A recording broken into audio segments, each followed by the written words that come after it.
అందరికీ నమస్కారం. సదా నీవే, సర్వము నీవే. భగవంతుణ్ణి ఏం కోరుకోవాలి? లౌకికమైన సిరి సంపదల, అచంచలమైన భక్తి విశ్వాసాల, వీటిలో నిజమైన శాంతినిచ్చేవి ఏవి? అశాంతికి గురి చేసేవి ఏవి? మానవ జీవిత పరమగమ్యంగా మన శాస్త్రాలు దేనిని నిర్దేశిస్తున్నాయి? మన మహాపురుషులు దేని గురించి చెబుతున్నారు? దానిని పొందడానికి పైన పేర్కొన్న వాటిలో ఏవి ఉపయుక్తమవుతాయి? ఈ ప్రశ్నలకు సమాధానాలు అందరికీ ఎంతో కొంత తెలిసినదే. అయినా శాస్త్రాలు, మహాపురుషులు చెప్పిన పరమగమ్యం ఏమిటి? సర్వవేద యత్పదా మామనంతి తపంసాసి సర్వాణి చ యద్వంతి. వేదాలన్నీ ఏ పరమ పదాన్ని వర్ణిస్తున్నాయో, తపస్సులన్నీ దేనిని వివరిస్తున్నాయో, దేనిని కోరి బ్రహ్మచర్యాన్ని పాటిస్తారో అలాంటి పరమపదం గురించి నీకు సంగ్రహంగా చెబుతున్నాను. అది ఓం. కఠినోపనిషత్తు నుంచి. అవ్యక్తోక్షర ఇత్యుక్త తమాహు పరమాం గతిం తద్ధామ పరమం మమ. అవ్యక్తం, అక్షరం అని ఏది చెప్పబడుతుందో అదే పరమగమ్యం, అదే నా సర్వోత్కృష్టధామం అని భగవద్గీత చెబుతుంది. మామే వైశ్యసి యుక్తైవ పరమాత్మానం మత్పరాయణ. నీ చిత్రాన్ని ఏకాగ్రం చేసి నన్నే పరమగమ్యంగా చేసుకుంటే ఆత్మరూపుడవైన నన్నే పొందుతావు అని భగవద్గీత ఘోషిస్తోంది. వాసుదేవ పరం జ్ఞానం, వాసుదేవ పరం తపః, వాసుదేవ పరో ధర్మో, వాసుదేవ పరాగతి. జ్ఞానం వల్ల పొందేది వాసుదేవుడినే. తపస్సు, ధర్మం ఆయన కోసమే అనుష్ఠించబడుతున్నాయి. వాసుదేవుడే పరమగతి అని శ్రీమద్భాగవతం చెబుతోంది. ఇక మన ఆచార్యులు, మహాపురుషులు కూడా శాస్త్రవచనాలనే వంటకిస్తూ అజ్ఞానాన్ని నిర్మూలించి ఆత్మను అనుభూతం చేసుకోవడమే జీవిత పరమధర్మమని, నారాయణ సాయుధ్యాన్ని పొందడమే మన గమ్యమని, శ్రీకృష్ణుని ప్రేమించడమే జీవిత ప్రధాన ఉద్దేశ్యమని ఒకే విషయాన్ని పలు పలు విధాలుగా సూచించారు. భగవంతుణ్ణి సాక్షాత్కరించుకోవడమే జీవిత లక్ష్యమని శ్రీరామకృష్ణుల వారు కూడా నొక్కి వక్కాణించేవారు.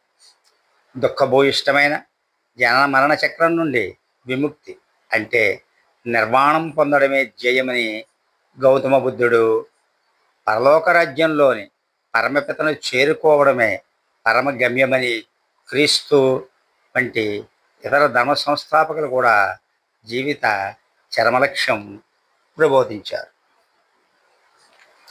మరి పరమగమ్యానికి ఉపకరణాలు ఏంటి?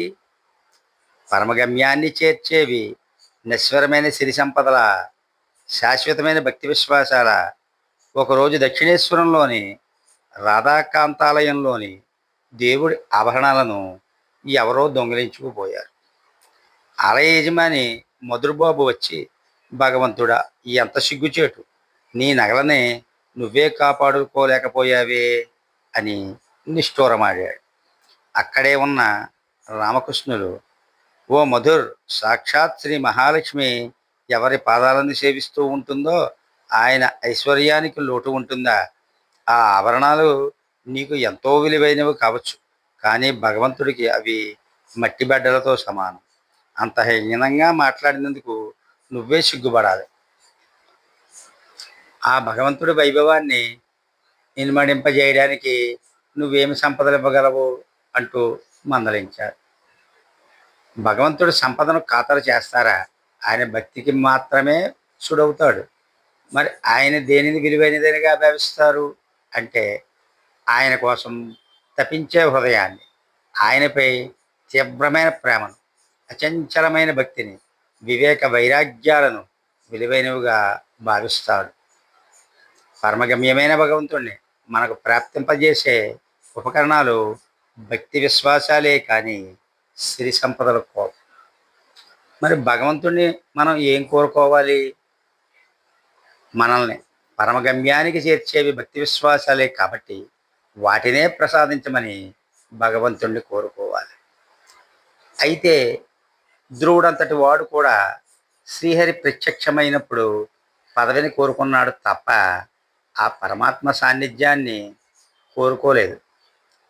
వెంటనే తెలివి తెచ్చుకుని అయ్యో, సంసారాన్ని తొలగించే శ్రీహరిని ప్రత్యక్షం చేసుకున్నాక కూడా మళ్ళీ ఆయన నుండి రాజ్యాన్నే కోరుకున్నానే, నా కోరిక చనిపోయిన వాడికి చేసిన చికిత్సలాగా వ్యర్థమైపోయింది అంటూ ఎంతో చింతించాడు.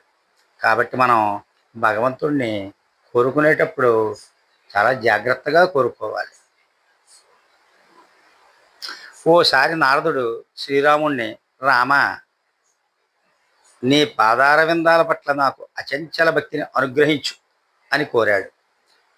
అందుకు రాముడు తథాస్తు అని, ఇంకా ఏమైనా అడుగు అన్నాడు. జగత్తునంతా సమ్మోహితం చేసే నీ మాయచేత నేను ఆకర్షింపబడకుండేలా అనుగ్రహించు స్వామి అన్నాడు నారదుడు. రాముడు ఇంకా ఏమైనా కోరుకోమన్నాడు. నారదుడు, ప్రభు, ఇదే నా ప్రార్థన, ఇంకేమీ నాకు వద్దు అన్నాడు. శ్రీ జగన్నాథాష్టకంలో ఒక ఉన్నతమైన ప్రార్థన ఉంది. నేను రాజ్యాన్ని కోరడం లేదు, కనకమాణిక్యాలను ధన సంపదలను కోరడం లేదు, నరులందరూ కోరుకునే సౌందర్యవతి అయిన ఉత్తమ భార్యను కూడా కోరను. దేవాదిదేవ, సారమే లేని నా సంసార బంధనాన్ని మిక్కిలి త్వరగా తొలగించు. ఓ యాదవపతి, తీరమే గోచరించని ఈ మహా పాపసాగరాన్ని నిర్మూలించు. నీవు తప్ప మరెవ్వరూ లేరని హృదయపూర్వకంగా నీ పాదాలను శరణజొచ్చిన దీనులకు తప్పక ఆశ్రయమిస్తావు.